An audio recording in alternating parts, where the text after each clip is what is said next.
স্রোতের যাত্রা শুরুর আগে এত বাধা বিপত্তি আসায় এবার স্রোতকে নিয়ে চিন্তিত হয়ে পড়লো সার্থক। এবং বন্ধুরা, ভিডিওতে লাইক দিয়ে দেখতে থাকুন যে মুহূর্তে কিনা সার্থক স্রোতকে সেই ক্যাম্পের উদ্দেশ্যে ছেড়ে আসার জন্য বাস স্ট্যান্ডে যায়, ঠিক সেই মুহূর্তেই সার্থক অন্যান্য টিচার্সদেরকে বলতে থাকে যে প্লিজ আপনারা স্রোতকে একটু চোখে চোখে রাখবেন। এবং স্রোতের ফ্রেন্ডসরা যখন সার্থককে বলতে থাকে যে সার্থক স্যার, আপনি আপনার বউকে এতটা চোখে হারাবেন না, কিছুদিন অন্তত আপনি আপনার বউকে মিস করুন, সেটা অন্তত আপনাদের জন্যই ঠিক হবে। কারণ সবসময় আপনার বউকে আপনি দেখতে থাকেন, আপনি বউয়ের প্রতি এতটাই অভ্যস্ত হয়ে গেছেন যে আপনি বউ ছাড়া কিছুই বুঝছেন না। তাই আমি মনে করি যে কিছুদিন আপনাদের মধ্যে একটু গ্যাপ থাকাটাই দরকার।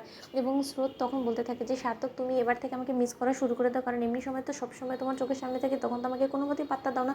এবার অন্তত তুমি বউ ছাড়া থাকার অভ্যেসটা করেই ফেলো। অন্যদিকে সার্থক বলতে থাকে যে তুমি দুম করে এসব কথা কেন বলছো বলো তো, তুমি বাড়িতে অলক্ষণী কথা বলছো, এখানেও যাত্রা শুরু করার আগে তুমি সব উল্টোপাল্টা কথা বলছো কেন বলো তো। আমি মোটেও তোমাকে ছাড়া থাকার অভ্যেস করবো না, কেন এবার করতে যাবো বলো তো। আমি শিওর যে তুমি আমার কাছে এরকমভাবেই ফিরে আসবে আবার, তাহলে আমি তোমাকে ছাড়া ভাবনা চিন্তা করবোই বা কেন বলো তো। তুমি যাও, তোমার পেছন দিক থেকে আমি বরঞ্চ আমাদের হানিমুনের সকল প্ল্যান, টিকিট কনফার্মেশন থেকে শুরু করে সব কিছু করে রাখি। অন্যদিকে স্রোত বলতে থাকে যে হ্যাঁ তুমি বরঞ্চ সেটাই করো। অন্যদিকে যে মুহূর্তে কিনা স্রোতকে বাসে তুলে দেয় সার্থক, ঠিক সেই মুহূর্তে স্রোত যখন হঠাৎ করে হোঁচট খায়, ঠিক সেই সময় সার্থক বলতে থাকে আচ্ছা স্রোত, তুমি আমাকে বলো তো, বাড়ি থেকে আসার আগ থেকে তোমার সঙ্গে একের পর এক যে ঘটনাগুলো ঘটে যাচ্ছে সেটা দেখে তো আমার মোটেও ভালো লক্ষণ বলে মনে হচ্ছে না, কেন আমার মনটা খচখচ করছে বলো তো। অন্যদিকে স্রোত বলতে থাকে যে মনটা খচখচ এই কারণে করছে কারণ আমি এত দিন বাদে তোমার চোখের সামনে থেকে এতটা দূরে যাচ্ছি এবং সেটা তুমি হজম করতে পারছো না, তাই তুমি চাইছো যে আমি যাতে তোমার কাছেই থেকে যাই এবং এই প্ল্যানটা যাতে আমি ক্যান্সেল করে দিই, কিন্তু সেটা তো হওয়ার নয়।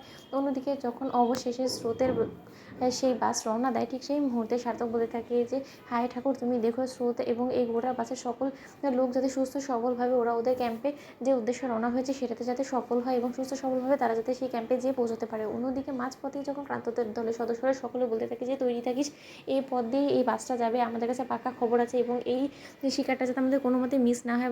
বুঝতে পারছিস তো, এই শিকারিকে একবার যদি আমরা ফাঁদে ফেলতে পারি এবং একবার যদি ওদেরকে জিম্মি করে রাখতে পারি, তাহলে কিন্তু আমাদের খাবারের যোগান দেওয়া হবে, আর নয়তোবা কিন্তু আমাদেরকে উপাস থাকতে হবে এবং আমাদের পাশাপাশি গ্রামের অনেকগুলো ছোটো ছোটো বাচ্চাদেরকে উপাস থাকতে হবে। সেটা নিশ্চয়ই তোরা চাস না। অন্যদিকে যখন স্রোত সার্থকের সঙ্গে কথা বলতে থাকে, ঠিক সেই মুহূর্তে হঠাৎ করে যখন বাস হঠাৎ করে জোরে ব্রেক করে বসে এবং বাসের সকলে ড্রাইভারের উপর চিৎকার চেঁচামেচি করতে থাকে এবং বলতে থাকে যে কী ব্যাপার ড্রাইভার সাহেব, আপনি এরকম করে চালাচ্ছেন কেন বলুন তো, এত রাশ ড্রাইভ করার আপনার কী বা দরকার আছে, আপনি এতটা ইমব্যালেন্স হয়ে যদি চালান যে কোনো সময় তো অ্যাক্সিডেন্ট হয়ে যেতে পারতো। অন্যদিকে বাস ড্রাইভার বলতে থাকে যে সাংঘাতিক এক ঘটনা ঘটে গিয়েছে, সামনে দেখুন কারা দাঁড়িয়ে আছে, এরা হয়তো বা খুব সম্ভবত আমাদের এই বাসটাকে হাইজ্যাক করার জন্য দাঁড়িয়ে আছে। এবার যদি আমি এর থেকে বেশি এগোই তাহলে যে কোনো সময় এটা আমাদেরকে হাইজ্যাক করে ফেলতে পারে এবং এতে করে আমাদের বাসের সকলে জিম্মি হয়ে যাবে এদের কাছে, এরা দুর্ধর্ষ ডাকাত এবং এদেরকে আমি আগেও টিভিতে দেখেছি।